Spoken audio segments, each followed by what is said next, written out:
तुकोबराय महाराज आज मनाला उपदेश करतात की म्हणा या माया जाळामध्ये, या संसार जाळामध्ये तू गुंतू नकोस. का गुंतू नकोस? तर जो काळ आपल्याला ग्रासून घेण्याकरता आहे तो जवळ आलेला आहे. आणि महाराज एकदा का तो काळ जवळ आला ना, मग कोणतंच कारण आपल्याला त्या मृत्यूपासून वाचू शकत नाही. कोणीही वाचू शकत नाही हो. मृत्यूचे खऱ्या अर्थाने तो मृत्यू आपल्याला ग्रासून घेण्याकरता आलेला आहे. म्हणून आपण सावध झालं पाहिजे. बघा, आपण सावध झालं पाहिजे. या मृत्यूच्या तावडीतून आपल्याला कोणी वाचू शकत नाही. अगदी आपल्या घरचे असो, आपले मायबाप असो, आपला राजा असो, आपला मालक असो, कोणीही असो, आपल्याला मृत्यूच्या तावडीतून वाचू शकणार नाही. खऱ्या अर्थाने फार भयानक काळ आलेला आहे महाराज. आपण या कलियुगामध्ये जगतोत ना, हे कलियुग अत्यंत भयानक आहे, फार भयानक आहे महाराज. या कलियुगामध्ये अनेक गोष्टी घडणार आहेत. नाथबाबांनी तर लिहून ठेवलंय, निर्गुण निराकार दादा माहूर माझे गाव, शकून सांगावया आली यमाई माझे नाव. हो, या कलियुगामध्ये काय काय होणार आहे? 5 वर्षाची नारी भ्रतार मागेल. हो, नाथबाबा म्हणतात 6 वर्षाची नारी गर्भिणी राहील, पुत्र तो होईल पित्याचा वैरी, भ्रातारा सोडून घरोघरी फिरतील नारी. एवढं विपरीत होणार आहे महाराज. हो, फार विपरीत होणार आहे. पण हा कलियुग नेमकी काय आहे,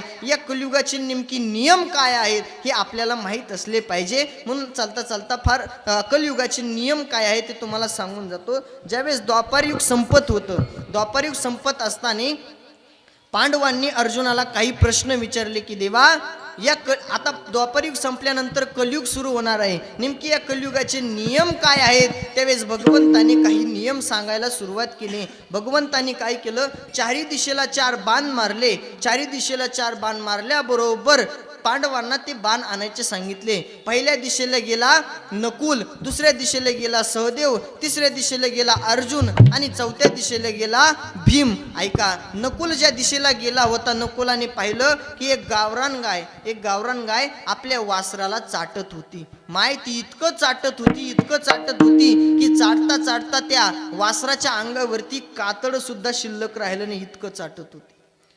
हे दृश्य नकुलाने पाहिल्याबरोबर नकुलाला वाईट वाटलं. त्याने बाण घेतला आणि भगवंताजवळ आला. दुसऱ्या दिशेला गेला होता सहदेव. सहदेवाने पाहिलं की एक कोकिळा सुंदर गायन करत होती. फार गोड गायची महाराज, फार गोड गायची. पण ती खाली बघून मांस खायची आणि वर बघून गाणं गायची. असं दृश्य पाहिल्यानंतर सहदेवाला वाईट वाटलं. सहदेवाने बाण घेतला आणि भगवंताजवळ आला. तिसऱ्या दिशेला गेला होता भीम. भीमाने पाहिलं की 5 विहिरी आहेत. किती? 5 विहिरी आहेत. 4 बाजूने 4 विहिरी तुडुंब पाण्याने भरलेल्या आहेत. मध्ये एक विहीर आहे, ती मात्र कोरडी आहे. असं पाहिल्यानंतर भीमाला आश्चर्य वाटलं. त्याने बाण घेतला आणि भगवंताजवळ आला. चौथ्या दिशेला गेला होता अर्जुन. अर्जुनाने पाहिलं एका उंच डोंगरावरून भला मोठा दगड धडधड धडधड करत खाली येतोय. खाली आल्याबरोबर तो कोणत्या झाडाला जुमानीत नाही, कोणत्या दगडाला जुमानीत नाही, तो कशालाच जुमानीत नाही. पण ऐका, खाली आल्याबरोबर एका गवताच्या काडीला येऊन तो अडकतोय. असं पाहिल्याबरोबर अर्जुनाला आश्चर्य वाटलं. त्यांनी बाण घेतला आणि भगवंताजवळ आला. भगवंताला विचारलं की भगवंता, तुम्ही आम्हाला कलियुगाचे नियम सांगणार होतात. त्यावेळेस भगवंताने सांगितलं मी तुम्हाला कलियुगाचेच नियम सांगतोय. बरं नकुला, तू काय पाहिलं? त्यावेळेस नकुलाने सांगितलं की देवा, मी असं दृश्य पाहिलं, एक गावरान गाय आपल्या वासराला चाटत होती. पण देवा, ती इतकं चाटत होती की त्या वासराच्या अंगावरती कातड सुद्धा शिल्लक राहिलं नाही, इतकं चाटत होती. त्यावेळेस भगवंताने सांगितलं की नकुला, हा कलियुगाचा पहिला नियम आहे. काय नियम आहे? भगवंताने सांगितलं की कलियुगामध्ये आपली आई, आपला मुलगा कितीही भंगार असला, कितीही वाईट असला, कितीही मूर्ख असला, तरी ती आई त्या मुलावरती तेवढंच प्रेम करेल. हा कलियुगाचा पहिला नियम. दुसरा नियम काय? सहदेवाला विचारलं, सहदेवा तू काय पाहिलं बाबा? सहदेवाने सांगितलं की देवा, मी असं दृश्य पाहिलं, एक कोकिळा सुंदर गायन करत होती, फार गोड गायची देवा, पण ती वर बघून गाणं गायची आणि खाली बघून मांस खायची. भगवंताने सांगितलं हा कलियुगातला दुसरा नियम आहे. काय नियम आहे? काय नाही म्हणे, लोक गोड गोड बोलतील, गोड गोड गातील, फार फार मधुर मधुर बोलतील, पण खाली काय माती खायची तेच खातील. हा कलियुगातला दुसरा नियम आहे. तिसरा नियम काय आहे? भीमाला विचारलं, भीमा तू काय पाहिलं रे बाबा? भीमाने सांगितलं, देवा मी 5 विहिरी पाहिल्या, चारी बाजूनी चारी विहिरी तुडुंब पाण्याने भरलेल्या होत्या, मध्ये एक विहीर होती ती मात्र कोरडी होती. भगवंताने सांगितलं हा कलियुगाचा तिसरा नियम आहे. काय नियम आहे? काय नाही म्हणे, कलियुगामध्ये जर 5 भाऊ असले तर 4 भाऊ गडगंज श्रीमंत असतील, मात्र 5व्या भावाला आज काय खाल्लं तर उद्या काय खावं याची चिंता असेल, पण ते श्रीमंत भाऊ 4 श्रीमंत भाऊ त्या 5व्या भावाकडे लक्ष सुद्धा देणार नाही. हा कलियुगाचा तिसरा नियम आहे.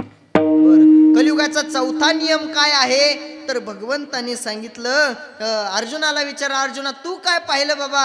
अर्जुनाने सांगितलं की देवा मी असं दृश्य पाहिलं, एका भल्या मोठ्या डोंगरावरून भला मोठा दगड धड धड धड धड करत खाली येतोय. कोणत्या झाडाला जुमानीत नाही, कोणत्या दगडाला जुमानीत नाही, तो कशालाच जुमानीत नाही. पण देवा तो एका गवताच्या काडी येऊन अडकला रे. त्यावेळेस भगवंताने सांगितलं, पांडवांनो, अर्जुना हा कलियुगाचा अत्यंत महत्वाचा नियम आहे. काय नियम आहे? काय नाही म्हणे, कलियुगामध्ये मोठमोठे संकट येतील, मोठमोठ्या महामारी येतील, कोरोना सारख्या महामारी येतील, मोठमोठे संकट येतील. ते कोणत्या दगडाला जुमानणार नाही, तुमच्या पैशाला जुमानणार नाही, तुमच्या प्रॉपर्टीला जुमानणार नाही, पण ते एका गवताच्या काडीला येऊन अडकतील. त्या गवताच्या काडीचं नाव काय आहे? ऐका, कलियुगाचा नियम आहे बघा. काय आहे त्या गवताच्या काडीचं नाव? तर त्या गवताच्या काडीचं नाव आहे रामकृष्ण हरीचं भजन. कलियुगा माझी करावे कीर्तन, तेने नारायण देल भेटी. ऐका, या कलियुगामध्ये आपल्याला कोणीही वाचवणार नाही, कोणीही वाचवणार नाही. मग महाराज आम्हाला वाचवणारं कुणीतरी असेल ना हो? तर महाराज म्हणतात, तुला वाचवणारा एकच आहे, अभंगाचं शेवटचं चरण. तुका म्हणे तुझा सोडावी ना कोणी, तुका म्हणे तुझा सोडावी ना कोणी, तुका म्हणे तुझा सोडविला कोणी, तुका म्हणे तुझा सोडविला कोणी, तुका म्हणे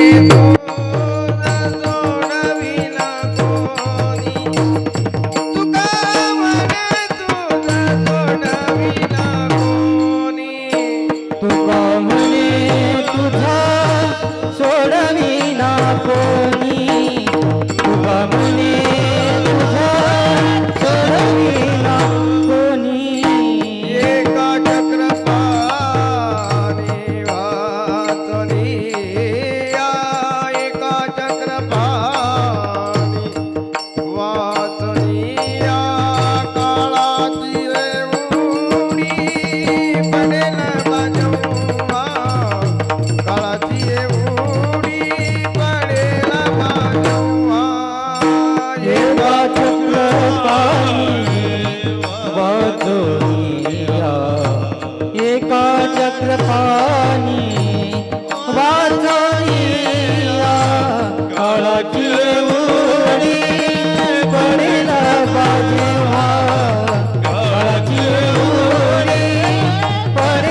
सोडविला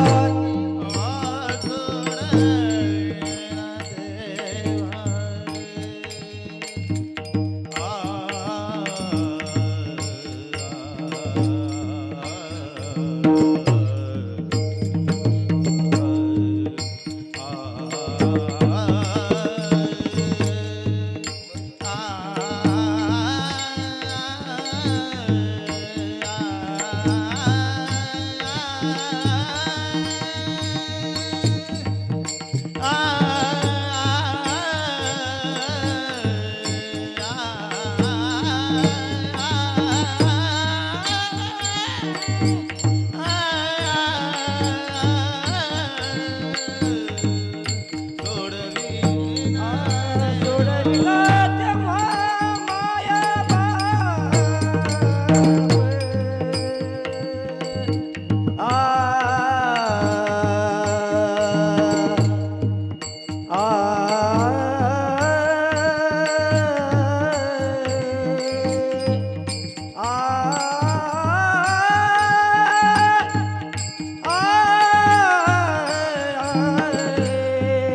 सोडविला हे काळाची आवडी पडेल बाजवा काळाचे आवडे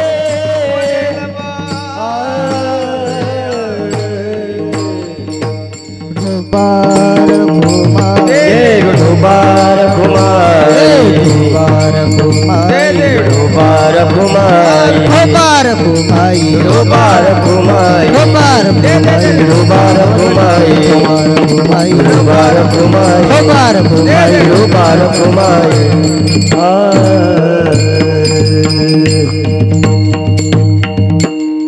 जगद्गुरु तुकोबराय महाराज म्हणतात की या संसाराच्या तावडीतून तुला दुसरं कोणी वाचू शकणार नाही. वाचवणारा एकच आहे भगवान परमात्मा.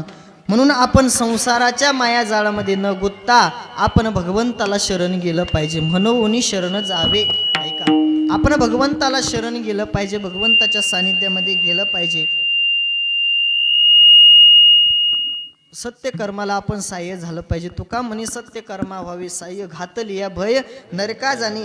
चांगल्या गोष्टीमध्ये आपण रत झालेलं पाहिजे. बघा, खऱ्या अर्थाने आपल्यामधून एखादी व्यक्ती गेल्यानंतर त्याचं दुःख करण्यापेक्षा आपण भगवंताचं चिंतन केलं तर ते अतिशय उत्तम असतं. बघा, कारण गेलेला माणूस गेलेला असतो, पण आपण त्या गेलेल्या माणसासाठी आपण भगवंताचं भजन केलं किंवा आपल्या स्वतःच्या कल्याणासाठी जर आपण भगवंताचं पूजन केलं, भगवंताचं चिंतन केलं तर ते कल्याणार्थ असतं. बघा, म्हणून आपण जे आपल्यातून गेलेले आहेत त्यांच्या निमित्ताने आपण ही कीर्तन सेवा केली.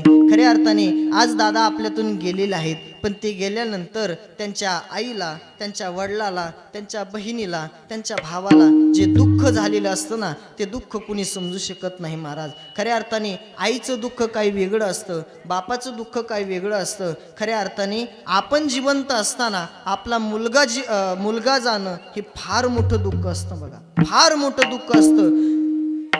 स्वतः बाप जिवंत असताना जर मुलगा गेला ना महाराज, त्या दुःख त्या बापाला विचारा, फार दुःख असतं हो. खऱ्या अर्थाने आपण प्रवासामध्ये एखादा वाटसरू आपल्याला भेटला, चलता भेटला, आपली त्याची भेट 10च मिनिटाची. किती? आपली त्याची भेट 10च मिनिटाची आहे महाराज. पण तो आपल्या 10 मिनिटाच्या भेटीनंतर तो निघून गेला ना, तर आपल्याला थोडंसं एकटं वाटतं, नको वाटतं. आपल्याला थोडं दुःख होतं की अरे चांगला माणूस होता, आपल्याला आत्तापर्यंत प्रवासात आपल्यासोबत होता. 10 मिनिटाच्या भेटीमध्ये एवढं दुःख होतं महाराज. मग ज्या आईबापाने 20-25 वर्ष सांभाळलेला मुलगा जर निघून गेला तर ते दुःख किती मोठं असेल. फार मोठं दुःख असतं. बघा, खऱ्या अर्थाने आपल्यातून आपला भाव जाणं किंवा आपले वडील जाणं, आपला मुलगा जाणं, हे ज्याचं त्याचं दुःख ज्याला त्याला माहीत असतं. पण खऱ्या अर्थाने गेलेला मनुष्य गेलेला असतो. प्रत्येकाला जावं लागणार आहे महाराज, प्रत्येकाला जावं लागणार आहे. आपण इथं बसलेलो, आपल्याला जावं लागणार नाही का? प्रत्येकाला जावं लागणार आहे. पण आपण येताना काय घेऊन आलो? नाव सुद्धा आपल्याला इथं आल्यानंतर दिलं, आणि जाताना काय घेऊन जाणार आहे? येताना आपले हात असे होते, जातानाही असेच राहणार, मोकळेच राहणार महाराज. काय घेऊन आलो आपण? काहीच घेऊन नाही.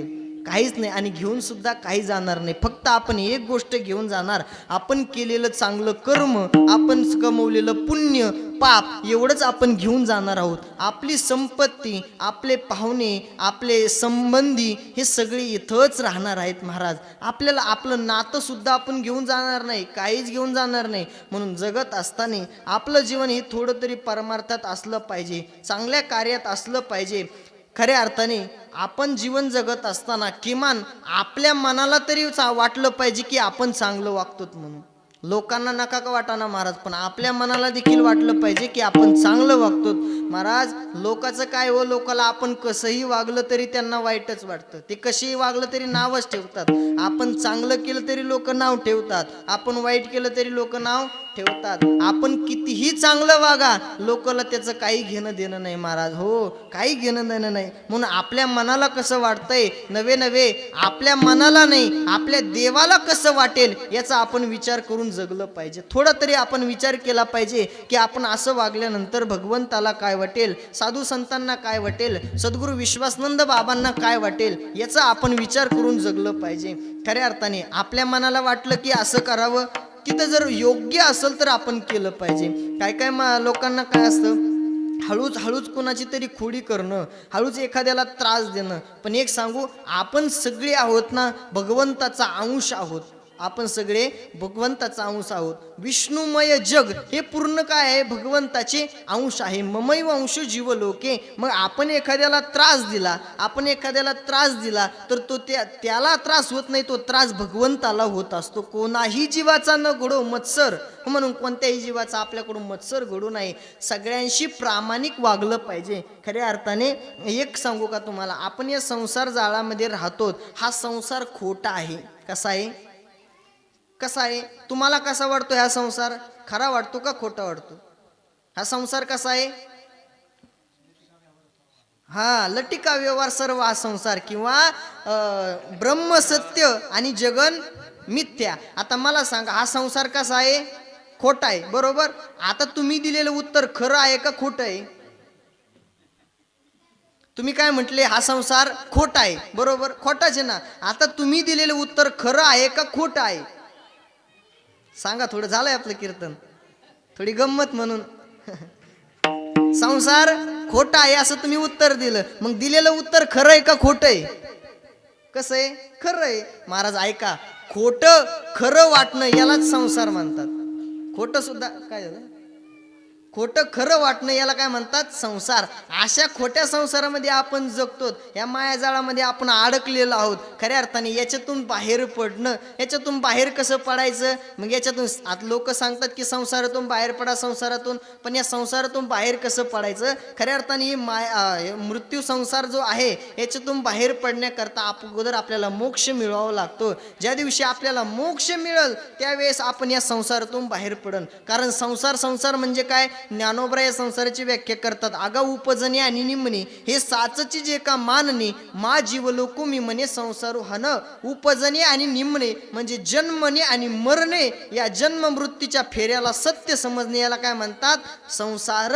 म्हणून या संसार जाळातून आपल्याला बाहेर निघायचंय. म्हणजे भगवंताच्या चरणाजवळ गेलं रे गेलं तर आपण या संसार जाळातून बाहेर पडू शकतो. म्हणून आपण काय केलं, थोडं रोज थोडं आपण पुण्य कमवत राहिलं पाहिजे. आपल्याच्यानी 1 तासभर 2 तास आपल्याच्यानी भजन करणं होत नाही महाराज, नाही होत प्रत्येकाच्यानी. पण 2 मिनिटं 5 मिनिटं महाराज, आपले 2 मिनिटं 5 मिनिटं सुद्धा आपल्या जीवनाच्या कल्याणाकरता आहेत महाराज. आपलं जीवन सार्थकी लावायचं असेल तर आपले 2 मिनिटं सुद्धा फार महत्वाचे आहेत. आपण राम कृष्ण हरी काही म्हणा, राम म्हणा, हरी म्हणा, कृष्ण म्हणा, गोविंद म्हणा, पांडुरंग म्हणा, विठ्ठल म्हणा, माऊली म्हणा, तुकोबरा म्हणा, बाबा काही नाव घ्या, संताचं नाव घ्या, देवाचं नाव घ्या, सद्गुरू विश्वासानंद बाबांचं नाव घ्या, कुणाचंही नाव घ्या महाराज. आपल्या पदरामध्ये थोडंफार पुण्य पडणार आहे.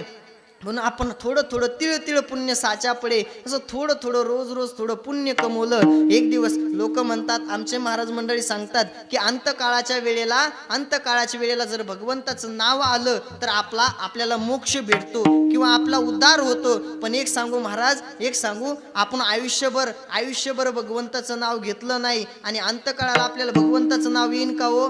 नाही येणार. त्याकरता काय करावं लागतंय? सततम कीर्तयंतो माम, सतत त्याला भगवंताचं पूजन करावं लागतंय, सतत त्याला भगवंताच्या चिंतनामध्ये रत राहावं लागतंय, सतत त्याला नामस्मरण करावं लागतंय. त्यावेळेस अंतकाळाच्या वेळेला आपल्याला भगवंत आठवेल महाराज. आयुष्यभर संसार संसार संसार केल्यानंतर आपल्याला आयुष्यभर आठवण का हो? नाही आठवणार महाराज. म्हणून थोडं थोडं थोडं थोडं रोज पुण्य आपण कमवलं पाहिजे या मायाजाळातून. ही मायाजाळमध्ये आपण फार गुंतलेलो आहोत महाराज, फार गुंतलेलो आहोत. आपण पंढरीची वारी करू शकत नाही, भजनाला जाऊ शकत नाही, कशालाच आपण जाऊ शकत नाही. आपल्या मागं हा संसार संसार हात धुवून पाठीमागं लागलेला आहे. हो, तुकोबरायांचं एक फार गोड प्रमाण आहे. तुकोबराय महाराज म्हणतात, संसारात गुंतलेला माणूस कसा आहे माहिती आहे का? संसारात गुंतलेला माणूस, तुम्ही जवसाची पेव राहायची बघा जुन्या काळात, पेवच म्हणतात ना, पेव राहायची. आणि जवसाची पेव, एखादा माणूस जर त्या जवसाच्या पेवामध्ये पडला, त्या जवसाच्या पेवामध्ये पडला, आता त्याला वर निघायचंय, तर तो काय करेल? एक हात असा ठेवेल आणि एक पाय वर काढायचा प्रयत्न करेल. पण तो पाय वर काढायच्या प्रयत्नात त्याचा हात खाली दबतो. बरं, तो हात बाहेर काढायचा नादानी हा दुसरा हात ठेवतो, मग दुसरा हात दबतो आणि हा वर काढायचा प्रयत्न करतो. तसंच आहे महाराज. हो, तुकोबराय म्हणतात, बहुत कामे मज नाही आरामुख, एक सारिता तो पुढे उभे एक. हो महाराज, एक अडचण सारली, एक अडचण दूर केली, एक प्रतिबंध दूर केला, तर दुसरा प्रतिबंध पुढे आ करून उभा असतो. म्हणजे आपल्या समोर तो अडचण उभीच असते. ही संसारातली गोष्ट आहे महाराज. पण परमार्थामध्ये तसं होत नाही. परमार्थामध्ये तुम्ही एक चांगली गोष्ट करा. हो, परमार्थामध्ये एक पाय तुम्ही रोवा, तुमचं अख्खं शरीर त्या परमार्थामध्ये रोवलेलं असेल. आपण त्या परमार्थामध्ये स्थित होतो. म्हणून काय करायचं? थोडं थोडं थोडं थोडं रोज पुण्य कमवायचंय. आणि एकदा का थोडं थोडं भजन करण्याची आवड लागली ना महाराज, एकदा का त्या भगवंताची आवड लागली, एकदा का तो भगवंत थोडा थोडा हृदयामध्ये साठवला, तर त्या भगवंताला आपण कितीही केलं तरी तो भगवंत बाहेर निघत नाही. मला सांगा, आपण सगळी शेतकरी मंडळी आहोत. आपण दिवसभर काम करून संध्याकाळी घरी आल्यानंतर काय करतो? तो आल्याबरोबर काय करतो? आपलं घर किंवा आपला परिसर स्वच्छ करतो, झाडून घेतो. बरोबर, झाडून घेतो. मला सांगा, आपण सगळे सामान्य माणसं आहोत, तरी घाण जागेवरती आपण बसत नाही बसत महाराज. घाण जागेवरती आपण सामान्य माणसं बसत नाही. मग मला सांगा, तो एवढा कोमल असणारा भगवान परमात्मा जर आपल्या हृदयामध्ये साठवायचा असेल, तरी हृदय घाण असून चालन का हो? नाही. मग काय करावं लागेल याला? तुका म्हणे चित्त करा रे निर्मळ. ऐका, एकदा का आपलं चित्त निर्मळ झालं, एकदा का आपलं चित्त पवित्र झालं, तर येवोनी गोपाळ राहे तेथे. त्याला बोलवायची गरज नाही महाराज, तो आपोआप येतो आणि आपल्या हृदयामध्ये राहतो. मग त्याला तो कसल्याही प्रकारे बाहेर काढण्याचा तुम्ही प्रयत्न करा, तो बाहेर निघत नाही. कसल्याही प्रकारे तो बाहेर निघत नाही. आपल्या शरीराला तो भिनलेला असतो. म्हणून खऱ्या अर्थाने रोज थोडं थोडं पुण्य आपण आपल्या जीवनामध्ये कमवलं पाहिजे.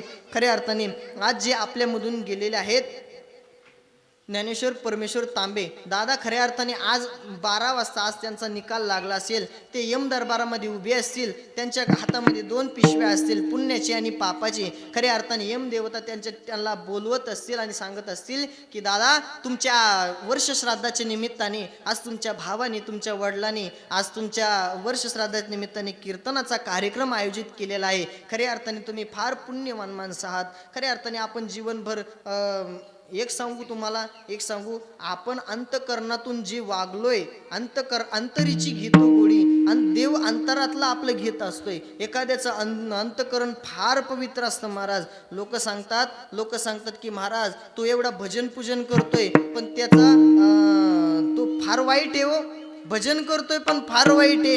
पण महाराज म्हणतात, अरे त्याच्या भजनाचं नाही, त्याच्या अंतरातलं मी घेतो, अंतरीची घेतो गोडी. तो अंतरातलं घेत असतो महाराज. खऱ्या अर्थाने ते दादा पुण्यवान असतील. आणि कोणाच्याही वर्षश्राद्धाला 10व्याला कीर्तन पूजन होत नाही महाराज. भले भले श्रीमंत लोक आहेत, काही आम्ही ठिकाणी बघतो, भले भले श्रीमंत लोक आहेत, मोठमोठे लोक आहेत, पण त्यांचा 10वा होत नाही, 13वा होत नाही. कधी 3ऱ्या दिवशी त्यांचा 10वा घालावा लागतो.